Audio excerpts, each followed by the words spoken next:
এখনই বেড়ে যাচ্ছিল পাইতেন না। আমার গাড়িতে বসে গাড়ি ছাড়বে, আমি ডাক্তারবাবু জানলা দিয়ে ডাক্তার ইমার্জেন্সি আছে, বাচ্চা পেশেন্টে একটু দেখিয়ে দাও, ইমার্জেন্সিতে নিচে তখন দেখতে পাচ্ছি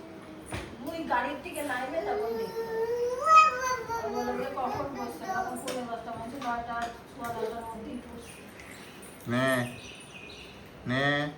জিজ্ঞেস করলো বমি টমি করছে, আমি না কিছুই করেনি, বমি করলে বাইরে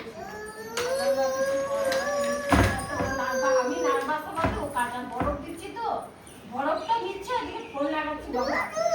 মানে ফোন লাগতেছে না, এদিকে দরজা খুলে এত উঠিয়ে দিচ্ছে, একবার বরফ লাগাচ্ছে আর বরফের ঠান্ডাটা না,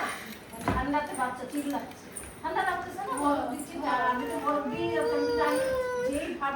কিছু মানে বরফ ছাড়া আমি পারি পুরা জামা ভিজে গেছে বাবা, মানে ঘরে মানে ঢুকছে ওকে দিয়ে জন্মদিন বাড়িতে দিয়ে ঘরে ঢুকছি জামা প্যান্ট ছেড়ে বসছে, তখনই ফোনটা আবার ঘরে ঢুকতে পারে নাই, মানে 1 সেকেন্ড মানে একটু ঘন্টা মানে ওষুধটা শেষ হয়ে গেছে না 2 ঘন্টা, ওটা মুটকিটার মধ্যে ঢালে ওষুধটা খাওয়াইছে, খাওয়া লেগে পুরাটা আসে না, 4 ml খাওয়াইছে আসে না, 2-3 ml আসে, আর একটু নিচ্ছে ওষুধের কোটাটাই দিকে আর মুটকিটাই দিকে রাখছে, জানি করবে ও কি করছে ওদিকে যায় জানলার দিকে টায়ারটা রানি জানলাটার দিকে, এদিকে আমার